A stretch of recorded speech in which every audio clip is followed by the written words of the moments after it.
So what you're saying is you're sick of sitting idle on a village in the middle of nowhere, and when some blue-eyed girl came along, you followed her to adventure? Yeah? Is that about Moraine? I was going to go with Suian and Bryne, since this chapter is about him riding off I see where you're going. Town. Yeah. I'm trying to transition into the chapter. How about that? Should I start the read? Yeah, let's go ahead and take the bull by the horns. Ha, I see what you did there.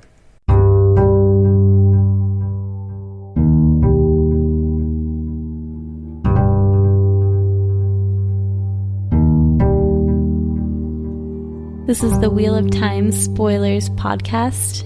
Your hosts are Seth Jacobson and Patrick Heiler. Hi, I'm Seth. And I'm Patrick. Chapter 28 of the Fires of Heaven. Trapped. And our symbol is the bull. Or maybe I should say the bull with the harness of roses? For now, yeah. Because isn't the harness of roses representative of the Rose of Andor? Right. And as we'll see, Min has a vision of him ripping that off. A warder in a gray-green coat approached Bryne as soon as he rode Traveler past the first stone houses of the village.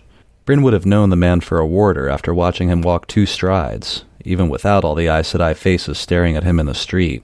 What in the name of the light were so many Aes Sedai doing this close to Amadisha? Rumor in villages behind said Elrond meant to claim this bank of the River Eldar, which meant the White Cloaks did. Aes Sedai could defend themselves well, but if Niall sent a legion across the Eldar, a good many of these women would die. Unless he could no longer tell how long a stump had been exposed to air, this place had been buried in the forest 2 months ago. What had Mara gotten herself into? He was sure he would find her here. Village men remembered 3 pretty young women traveling together, especially when one of them asked directions to a town abandoned since the White Cloak War. The warder, a big man with a broad face, an Ilioner by his beard, planted himself in the street in front of Bryne's big-nosed bay gelding and bowed. "Lord Bryne, I am Neuhel Drummond.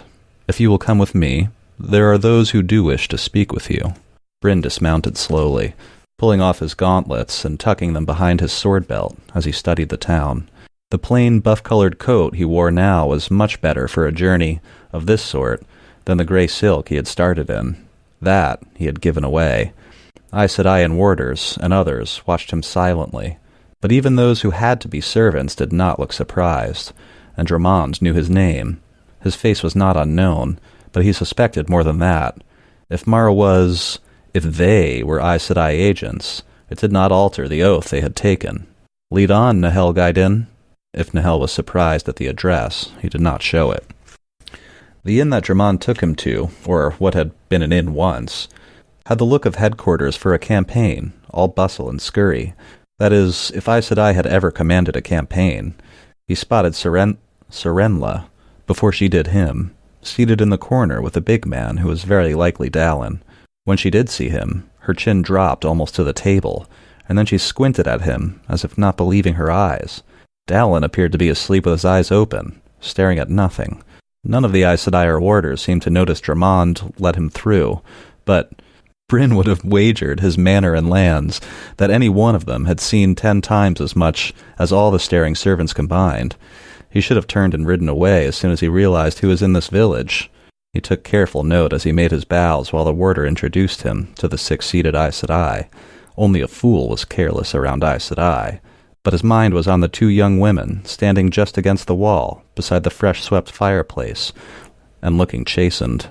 The willowy Damani minx was offering him a smile more tremulous than seductive for a change. Mara was frightened too, terrified out of her skin, he would say. But those blue eyes still met his, full of defiance. The girl had courage to suit a lion. Thought that was a nice intro. Oh, yeah. Basically sums up the chapter. Oh, shit. Stuff's gonna happen. Like, he walks in and is like, this is a village. Like, and we see him break down exactly what's going on pretty accurately later, so we have to assume that the second he walks in, he knows, like, yeah, this is the rebel tower, and they're gonna fight, and they're gonna want me to fight for them. This sucks. And so, one thing that threw me is, don't forget that he thinks Min's name is Serenla, Loghain's name is Dylan. Suan's name is Mara. Right. When he's saying all these other names, it's actually Min. Of course, yeah. And Suan and Leanne. I think that may have thrown me off the first time. I was like, who are these? Because there's so many names that sometimes you don't stop to realize those are actually pseudonyms for people you know. The Rebel Tower scenes are always huge name drop scenes. There's just like lists and lists of Aes Sedai names that you may or may not ever see again, so...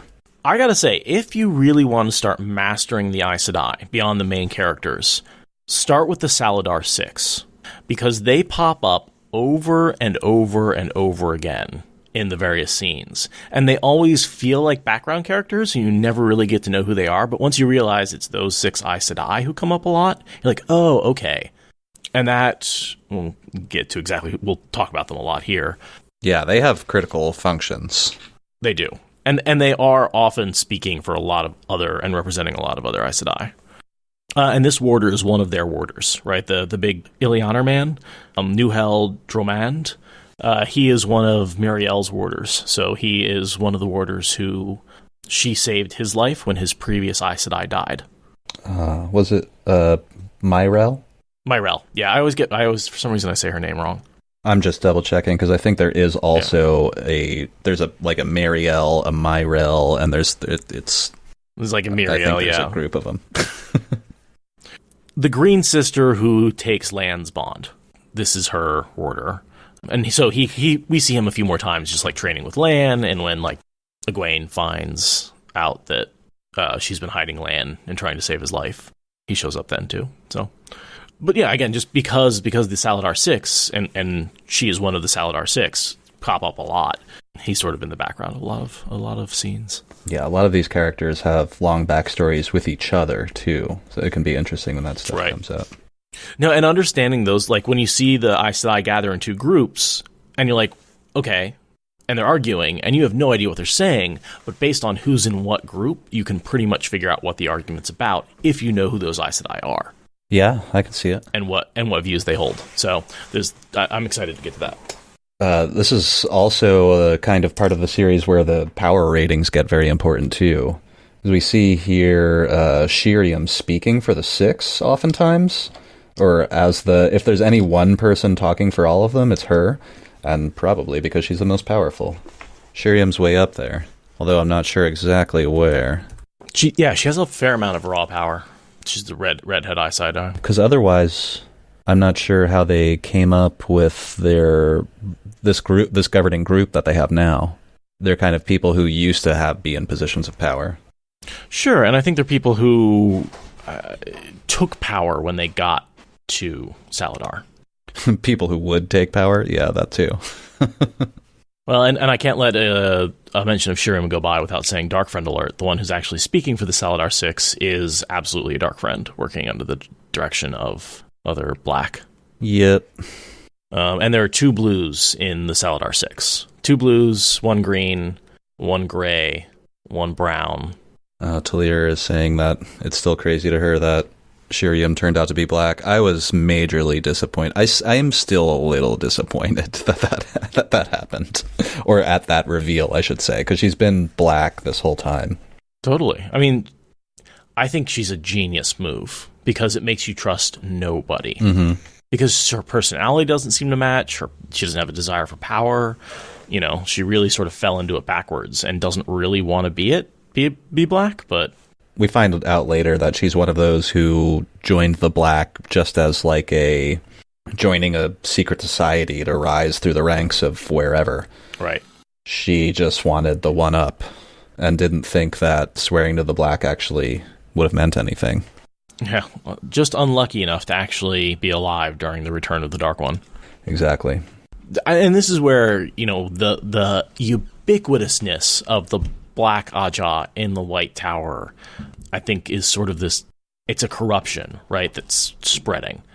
Shiriam probably wouldn't be Black if there weren't a bunch of other Black sisters, right? She's not, like, seeking out the Dark One. She just saw this as an opportunity to, like you said, join a secret society. Yeah, I figure she saw it just like joining any other club. Or, you know, it's a way to get jobs. It's a way in to meet people and connect with people and power. Bringing it back, because you were talking about this a couple minutes ago, Bryne walks in, and Shiriam says, will you tell us what brings you here? And Bryne says, of course, Aes Sedai, but in his head here we see he was sure that they knew already, and watching their faces while he told the tale confirmed it. And I just thought it was very interesting that already, it doesn't take Bryne very long to realize that what is about to happen. Oh yeah, they had all the facts going into the room, so he knows that they have plans for him. At first, he just thinks he's not going to make it out of the room alive. And props to him for not seeming scared at all. You might argue he didn't make it out of the room alive. Just in terms of, like, he was trapped with... Once he got into that room, he became, tied to the Aes Sedai, and then, of course, the Ch28 attack on the tower. Yeah. Where he died. We certainly know they wouldn't let him leave, as we saw with Swan when she arrived. So either work for us or die, essentially, is the option. Oh, totally. I don't know if they'd die or at least be imprisoned. Probably imprisoned. Although I wouldn't put it past this group here to kill him if they thought he was going to mess up their plans. Yeah, I guess it doesn't... you can always tell the warders to take him out. Although I'm guessing you'd lose a few warders in the process. Maybe. We also see Bryne observe that there's no way he could get out. He's like, the forest is full of warders, and yeah, he's got, a dozen guys with him or something, but the forest is full of warders. Dozens and dozens. Most of the Aes Sedai here have warders, if not multiple. Right, because these are all the greens and the blues. And pretty much, I would assume most blues have a warder, simply because being out and involved in stuff, it's very helpful to have someone who can lie for you or punch somebody. Loom, also. Yes, loom. It's because then you can not necessarily show your power. Present the physical possibility that you could if you wanted to, but is often more important than actually following through. I'm looking at... That's what they say about bullies. If you can look powerful, sometimes that's enough to stop from being bullied. Yeah. I'm looking over the next couple of pages, and it's basically the Aes Sedai and Bryne discussing, all right, what are we going to do about this situation? And in the entire time, Gareth Brennan's head is going, God damn blue eyes. The things women get me into. Which I think is a great contrast with Min later being like, look what men get me into. He's just into strong, powerful women, I guess. I guess. More gays than Swan? You can't... How do you get higher than that, in the list of powerful women? How do you... no, in terms of rank and power? No, the most powerful queen in the land, followed by... Well, I guess not currently the Amerlin seat, but someone who certainly was the most powerful person before the Dragon Reborn. Her 10 years as Amerlin seat, she was the most powerful person in the world. Yeah. It's kind of hard habit to break, is what I've heard. Being in power? It's addictive.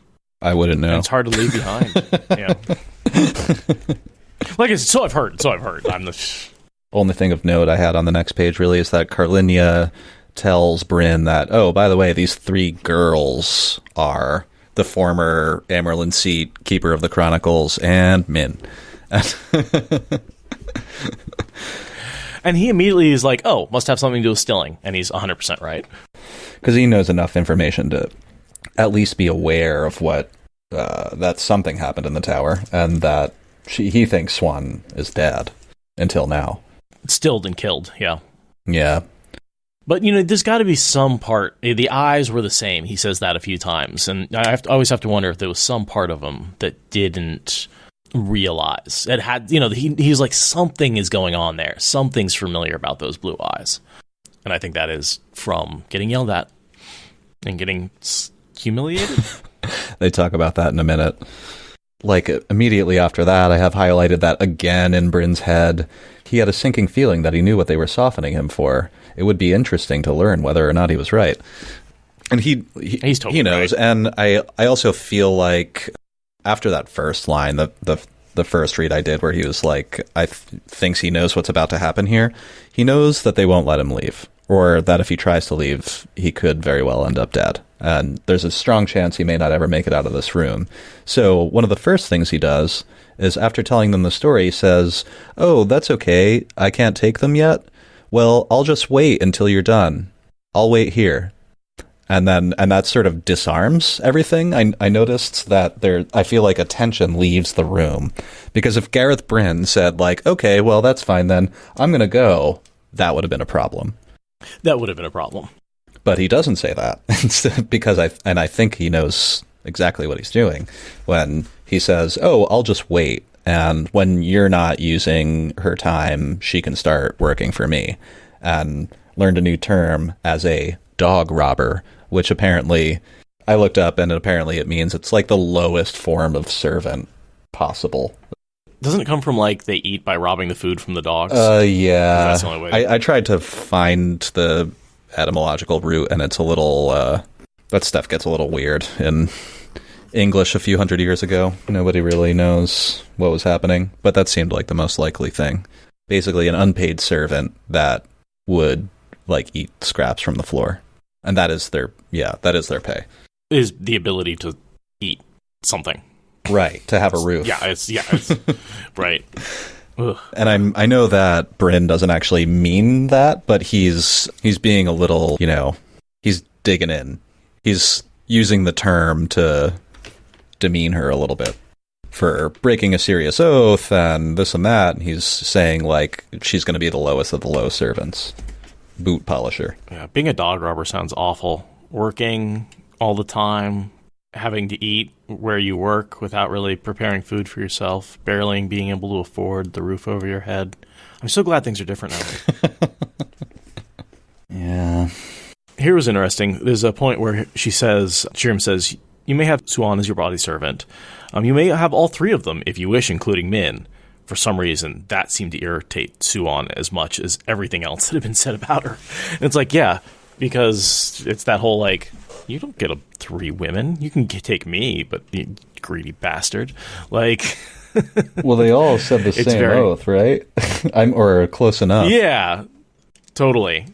But that's not really what is being implied there, I think. I think that the reason Suian is irritated is that it's that lecherous man wants all 3 women. Oh, that is what she thinks at first. And isn't there's a reference here that he, like, wants, because he says, turn down my bed, and she's like, well, that's what you want. You should ask Leanne. She might be stupid enough to do it. And he's like, yeah, you'll find out what kind of man I am. And he just sort of leaves it there. And he's saying, I'm an honorable man. I would never bed you against your wishes. But she sees it very much as this threat of, like, yeah, I'll show you who's a man. But he's like, no, I really just want you to. I want you to wash my sheets. Like, that's what I want you to do. Like, that's all I'm asking. I'm not being dirty here, unless you want me to be. She'll learn. And then, of course, the Aes Sedai take their sort of moment after Bryne sort of said, like, that's cool, I'll wait. And they're like, well, since you'll be waiting, we happen to have a job that we could use you for. And since you're waiting, you want to play some Days Des Mar? Well, while we wait, would you like to play the game of houses? Yeah. Shiriam says, while you remain here with us, there is a service that you could give us. And Beonin says, you served Morghese and Andor faithfully. Serve us well, and you will not find exile at its end. Nothing we ask of you will go against your honor. Nothing we ask will harm Andor. That's a sick burn against Morghese. Totally going to read the next, page, because I really enjoyed Bryne's monologue here, where he kind of smacked down. Oh, it's beautiful. It's such... He walks in there, and, it's something you have to remember at every other future opportunity, that Bryne, when given the slightest bit of information, knows exactly what's going on. Mm. And that helps Egwene out so many times. And I love that they established that with his character in this paragraph. Right after Beonin says, nothing we ask will harm Andor, Bryne grimaced. He was in the capital G game, all right. He sometimes thought that Aes Sedai must have invented Dice Damar. They seemed to play it in their sleep. Battle was surely more bloody, but it was more honest, too. If they meant to pull his strings, then his strings would be pulled. They would manage it one way or another, but it was time to show them he was not a brainless puppet. The White Tower is broken, he said flatly. Those Aes Sedai eyes widened, but he gave them no chance to speak. The Ajahs have split. That is the only reason you can all be here. You certainly don't need an extra sword or two. He eyed Drummond and got a nod in return. So the only service you can want out of me is to lead an army. To build one, first, unless you have other camps with a good many more men than I saw here, and that means you intend to oppose Elaida. Shiriam looked vexed, Anaya worried, and Carlinia on the point of speaking, but he went on. Let them listen. He expected he would be doing a great deal of listening to them in the months to come. Very well. I've never liked Elaida, and I cannot believe she makes a good Amyrlin. More importantly, I can make an army to take Tarvalin.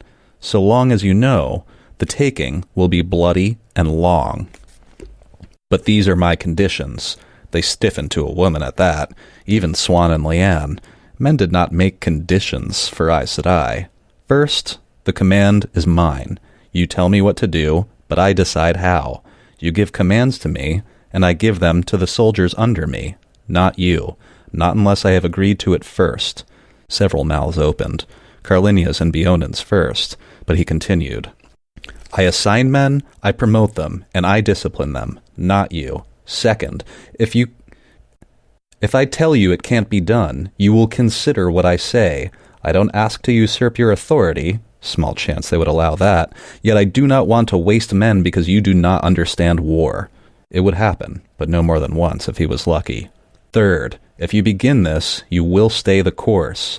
I will be putting my head in a noose, and every man who follows along with me. And should you decide half a year from now that Elaida as Amyrlin is preferable to war, you will pull that noose tight for every one of us who can be hunted down. The nations may stay out of a civil war in the Tower, but they'll not let us live if you abandon us. Elaida will see to that. If you will not agree to these, then I do not know that I can serve you. Whether you bind me with the power for Drummond here to slit my throat, or I end attainted and hung, death is still the end. The Aes Sedai did not speak. For a long moment, they stared at him, until the itch between his shoulder blades made him wonder if Nahel was ready to plunge a dagger in. Then Shiriam rose, and the others followed her to the windows. He could see their lips moving, but he heard nothing. If they wanted to hide their deliberations behind the one power, so be it. He was not certain how much of what he wanted he could wring out of them. All, if they were sensible, but Aes Sedai could decide that strange things were sensible. Whatever they decided, he would have to accede with as good a grace as he could muster. It was a perfect trap that he had made for himself. But they do agree to all his terms. A perfect trap, right there in the name. Yeah, no, they do agree, because it makes a lot of sense. What other choice do they have? I don't think he realizes how much leverage he's sitting on. Yeah, and, these women are well-educated, intelligent, powerful women who are savvy and all that, but do you know anything about the logistics of, running a siege? No. Do you know how to recruit men into an army? No. I mean, the Green Ajah probably should. Build it from scratch? But they don't. Yeah, they don't. Yeah. They don't have any experience. They have no idea how to run a battlefield. They need Bryne, and this is perfect for them. It couldn't have gone better. Almost like some Taviran twisting. It does feel that way, but Rand hasn't been nearby in long enough that I was holding myself back from saying it. It's one of those things where you have to be like, how Taviran is Rand? Did he need Egwene to take back the tower, and to do that, she needed Gareth Bryn, and to do that, it's a fun little loop. Causality loop. And Aes Sedai and warders are more kind of tighter in line as far as the wheel weaving, too. So there's that. I do kind of wish that Egwene was included in the Taviran twisting. I wish she had been also designated Taviran. Now, she's certainly designated as part of it, but man, so much would make more sense if we just kind of assumed that she was Taviran. Yeah, I've had the same thought. But realistically, we know that Suian can literally see Taviran-ness, and there's no way she wouldn't have mentioned that, because she sees the glow around Taviran. Yeah. So what I pretty much do is call her Taviran by proxy, which is she's Taviran because Rand needs her to be. Or the pattern needs her to be so that Rand can... But that might also be why she dies, as opposed to the other ta'veren who don't, right? The ta'veren really do have plot armor. She's just a girl risking her life. That might be the big difference. Yeah, I don't know. I agree with Metal Datura in saying it may not be official, but it would make a lot of things make more sense. I always just kind of like the idea of a better balance, that you have the 3 boys and maybe the 2 girls, you know? Or 3 girls, if you could count Min in there, or you could count one of the main ones. The Supergirls always, for me, were Elaine, Egwene, and Nynaeve. And Avienda kind of gets thrown in there sometimes. Min too. But I feel like... and Min too. But then you have this other... But then that's that sort of... 4 of those are women who are kind of in love with Rand, right? Yeah. Because 3 of them are bond to him, and then Egwene, who was at one point, I think, in love with him, even if it was childish love. Yeah, so it's like you almost have these 5 women, and I don't feel like I want to just say these 3 are ta'veren to make it balanced. Yeah, I mean, I like the story the way that it is, obviously. But I just always thought that it would have made sense if there was a balance, like there is in, like, everything else. Right. If you had male ta'veren and female ta'veren. Yeah. Yeah, and Obi Thunder brings up a good point, and it's something that Moraine talks about, is that you don't have... You can be ta'veren for only a brief period of time. It's rare for you to stay ta'veren for as long as Rand and Mat and Perrin are ta'veren. And so perhaps Egwene was ta'veren in certain points in time and not others, but that seems to be a little sketchy. I like the idea. But yeah, after the last battle, my assumption is that the 3 boys are no longer ta'veren, as Rand says he's not. I think, does Mat lose his luck? It's hard to say whether or not his luck has anything to do with him being ta'veren or not. There could be any number of... Let's not go down that rabbit hole. We'll go reference the penny polish theory and move on from that one. There's no answer, is the answer. We've debated about this in so many past episodes. Well, yeah, certainly the Emmons Field 5, as they've been referred to recently, I would think should all be ta'veren. Nodding to that. Here's a detail I missed. Apparently, the deal between Suian and Gareth Bryne means that she's working for him now at the behest of the Tower. So this doesn't count towards her oath breaking hours, is my understanding. She's saying, you and your marking hours. Not an hour will count until you have all 3 of us back at your manor. Not if I must be your dog robber, or whatever that is, for 20 years. So basically, all those hours as a dog robber, servant, whatever, don't count towards her debt. It's only when she's working it off back at the manor. That's what she thinks. That's what she thinks. I'm not sure that's...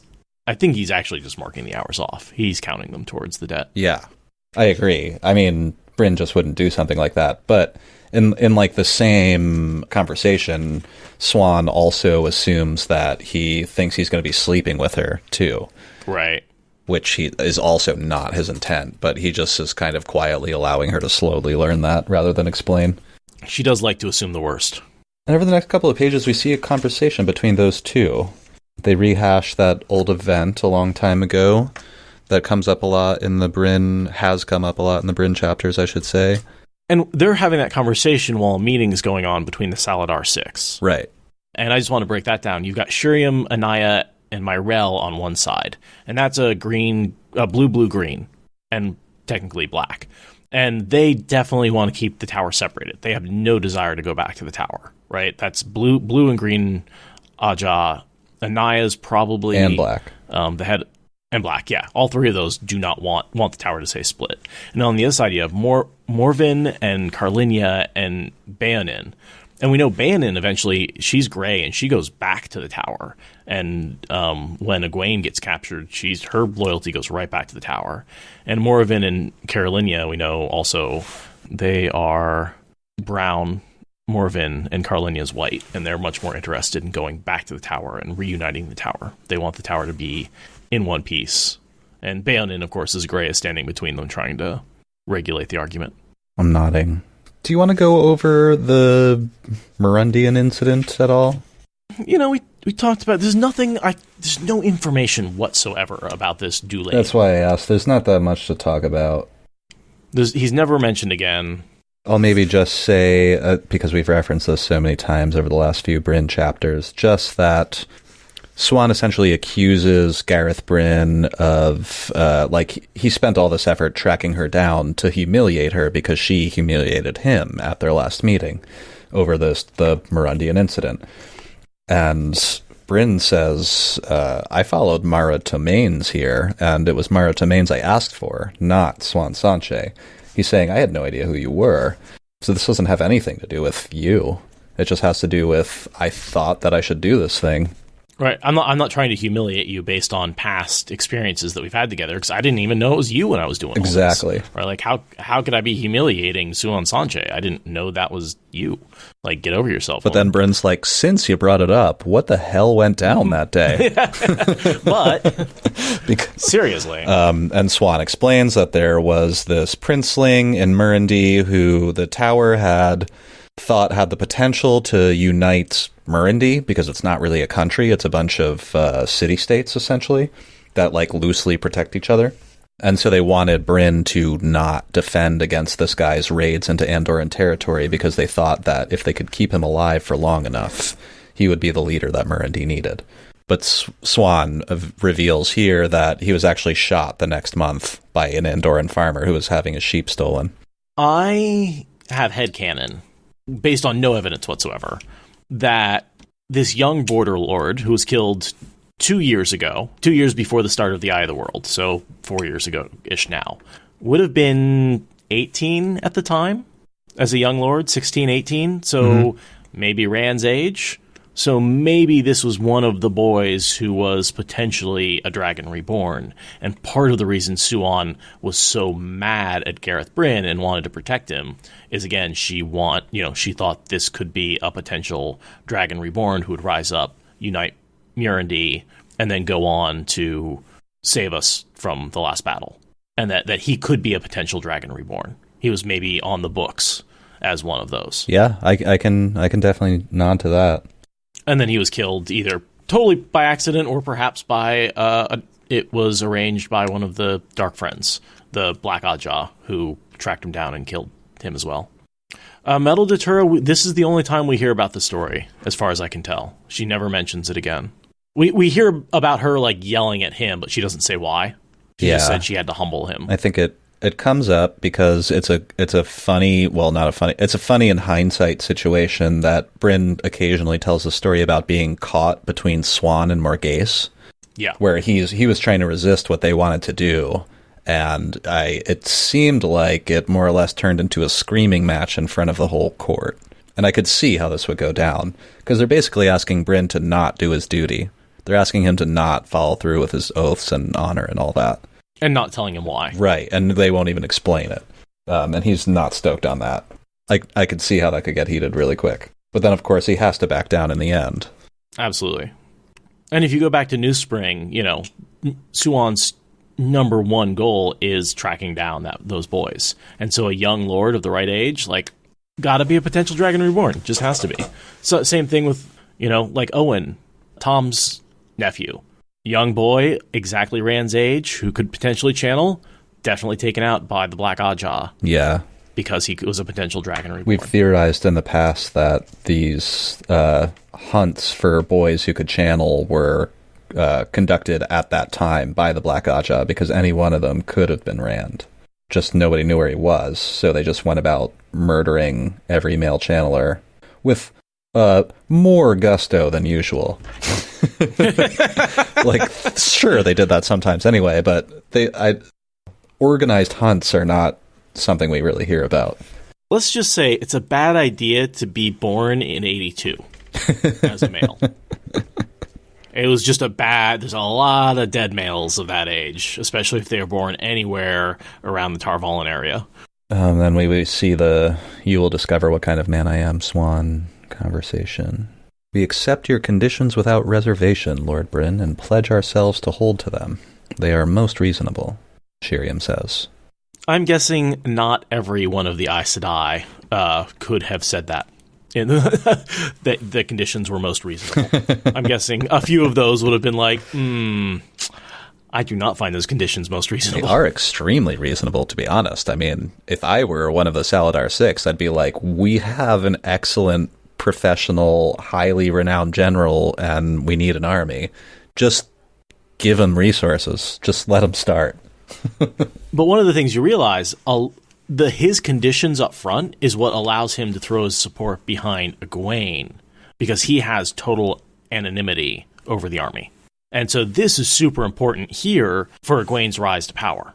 Total say in what the army does. Because because all she has to do is get him on her side, and then she has the army. I'm nodding. Bryne says, I do pledge and vow that I will serve you faithfully until the White Tower is yours. We don't see his whole pledge. Yeah, because he's like already planning, so we go into his head. And as the greatest general ever, he's probably already thought about what he would do if he was raising an army. It's probably just like mulls over it in his free time. Yeah, I mean... like Matt, when he looks at a battlefield. It's all he's ever really done. And he's the best. I was really charmed by, it might be the first Bryne chapter, where he's like hanging around in his manor and he doesn't know what to do with himself. This sort of... feel like you really get to know him in that chapter and understand him a little better, that he may have these lands and such and resources and things, but he has no idea how to run them. He just owns them. He has a staff that does all this stuff for him, runs the manor, runs his lands and mines and farms and whatever. And his whole life he's been away, basically, or he, hangs out there sometimes, but that's it.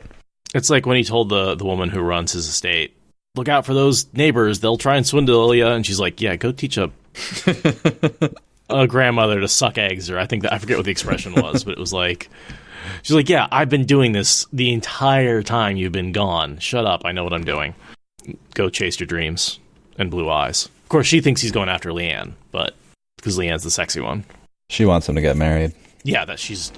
Just like, well, you've been put out to pasture, so you know what that means. It's time for the bull to go to stud. Make more like you. The bull jokes with Gareth Bryne are just never ending. There's just puns. Just fields of puns. Fields.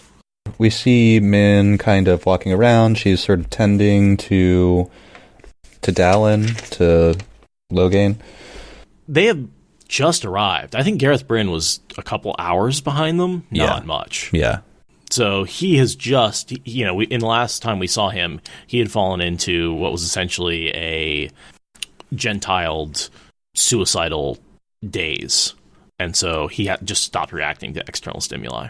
She also talks to Swan and Leanne, who basically tell her to just keep an eye on Dallin. He's really important. Don't let anyone talk to him before we do. Which they're setting up their plan. The story that Loghain was groomed by Red Sisters as the false dragon and then turned loose so they could gentle him and claim more power from it. Which may or may not be remarkably close to the truth. I've speculated about that. Again, we don't have any confirmation, but at the same time, I do think some Black Sisters were out there propping up some false dragons at Ishmael's direction. And I think they most likely would have been red. So I know Suian made this up, but I think she may have hit really close to the mark. Yeah, I think she's very close. And also, there's a couple of moments, and I can't point to anything in particular, but there's a couple of moments in this chapter where I can almost see Swan's plan, and it just seems like she's, of course, because she's Swan, thought way ahead of everyone else. It like almost seems like she's already ready for Egwene to show up, to prop her up, help her strategize, and essentially, and we talk about this all the time when we end up talking about Salidar, Swan is running the tower by the time Egwene's in office. Egwene's in office, but Swan's her fixer. Sure. And if you look back, Suian uses her and Leanne to very carefully maneuver the Salidar 6 into picking Egwene. Yep. She handpicks Egwene as her Armelin seat. And the two together are perfectly suited for the situation at hand. I think either one alone wouldn't have been able to do it. Swan needs Egwene. Totally. But I don't think she knew at the point when she picked Egwene. All she knew is this is someone who's definitely not black and someone who I can probably have some control over. Yeah, that too.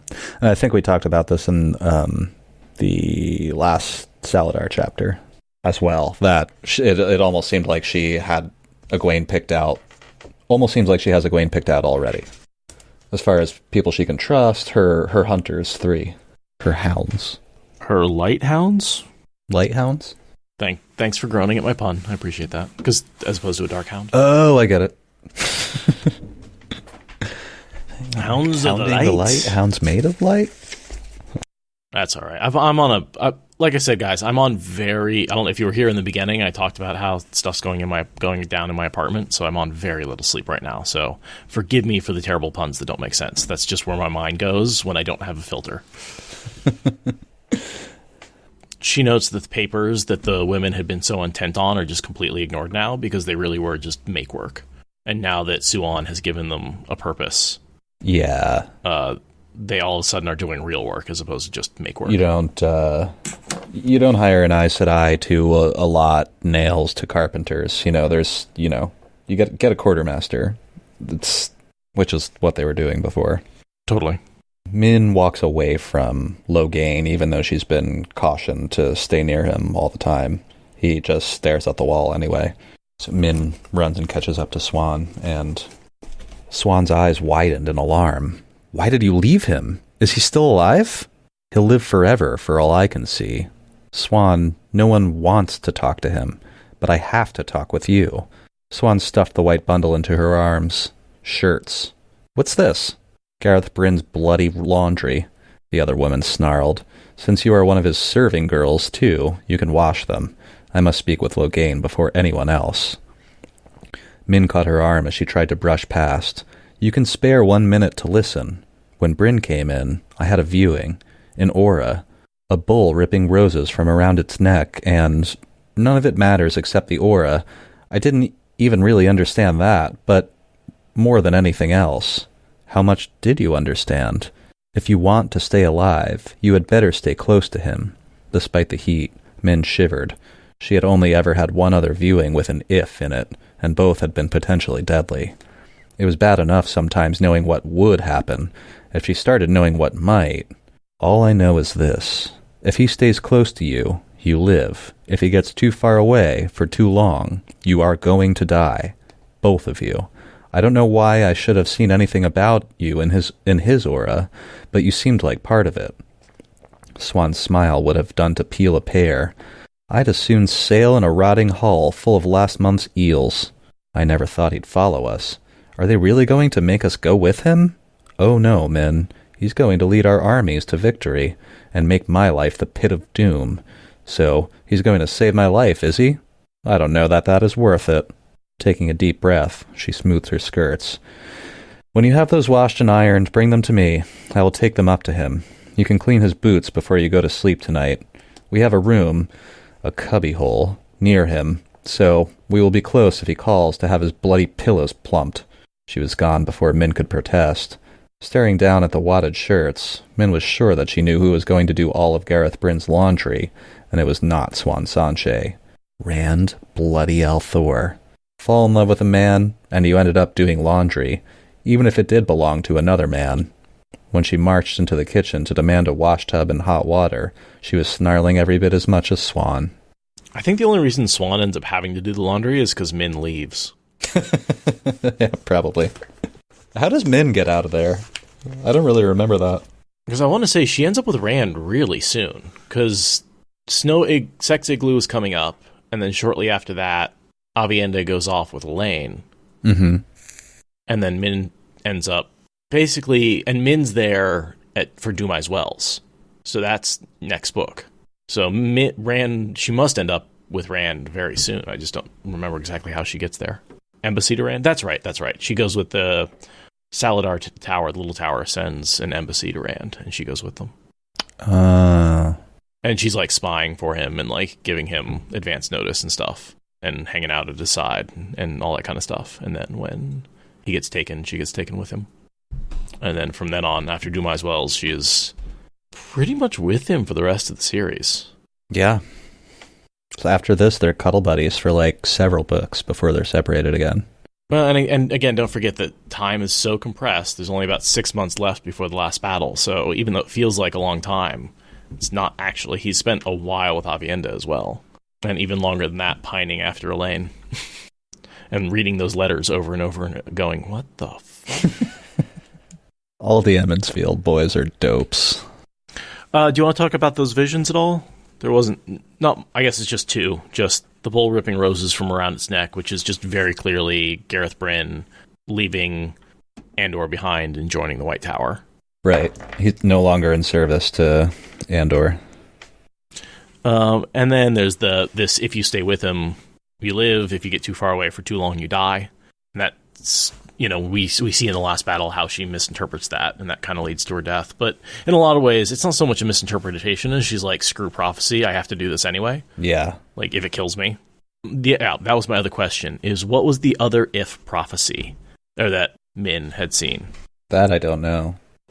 It's Moraine. It's the Moraine vision. If Rand doesn't have Moraine at the last battle, the world will end. That's the if. I'm nodding. It doesn't, and then she loses. She's like, oh man, I don't know this is my wrong vision because Moraine's gone and dead.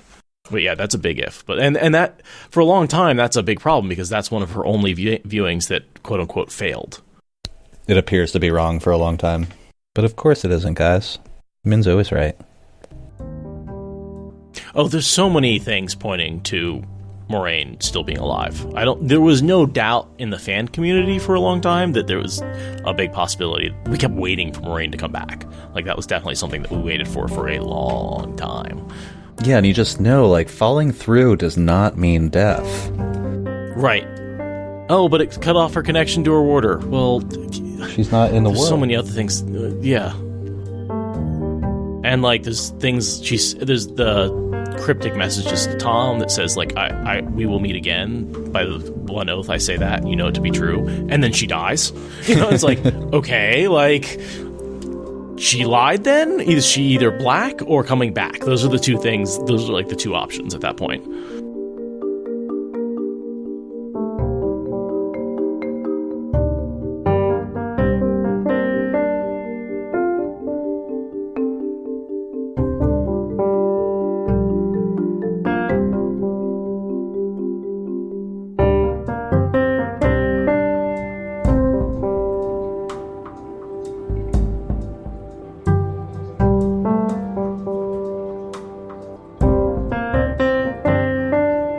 So I just wanted to bring up one thing we were talking about before I turned on recording, which was I really do... I forget who sent me this link, but the idea that Lanfear, a.k.a. Mirren, was based around the actress Heather Mirren. Yeah, I didn't know about this actress. Totally a sex symbol in Jordan's. Yeah. Helen Mirren. What did I say? Thank you, Nynaeve's Braid. Is the right way to thank you with a tug or, like... How do you interact with Nynaeve's Braid? Conditioner. Yes. 100 strokes.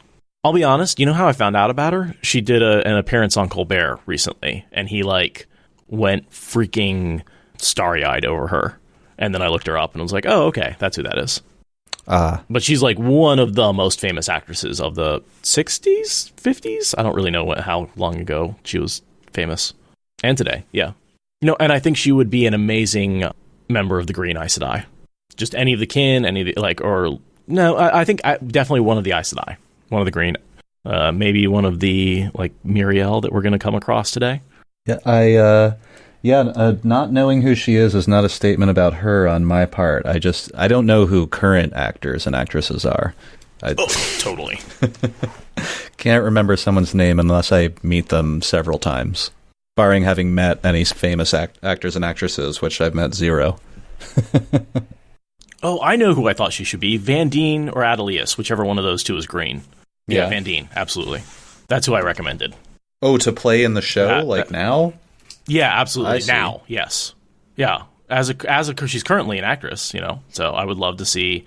there was a thread in the Dreamcasting channel that I thought was really interesting that really said, we have an opportunity here to cast a lot of extremely talented older women who don't get good roles as Kin and Aes Sedai and stuff like that. Like there's a huge cast of female characters. That's true. I mean, Helen Mirren doesn't need the job. I would love to get her, is all I'm saying.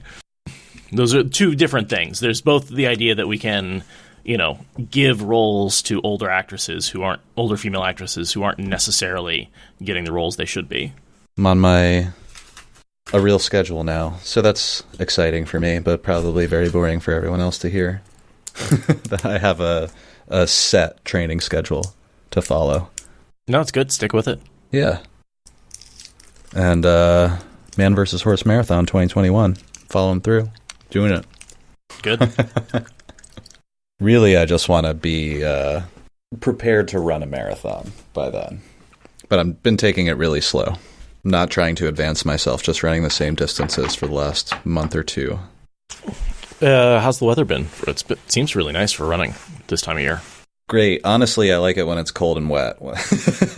So while I'm running. If for at no other time do I like that. I overheat so easily, yeah. I get really warm once I run in a t-shirt until it's like in the 30s. Because once I warm up after like a mile maybe, I don't want a jacket anymore. No, and then you just got to carry it the whole way. Yeah. Can't just drop it off by the side of the street. I've been tempted. I mean, I know you pretty much did that while you were hiking. I mean, mailing stuff back, I guess, is basically the same thing. Oh yeah, that's super common. Just anything that you don't need, slowly pare it down. Weight is such a priority. Yeah. I'm just excited to have a routine. Try to have a healthier lifestyle. Gonna do something other than go to the bar in the evenings. I feel very called out right now. I'm only talking about myself. I know. I'm no better than anyone, which is one of the things that spurred me to get my shit together, for lack of a better term. Thank you for listening to the Wheel of Time Spoilers podcast. Rate us in the Apple Podcast app or support us on Patreon. Is that good enough?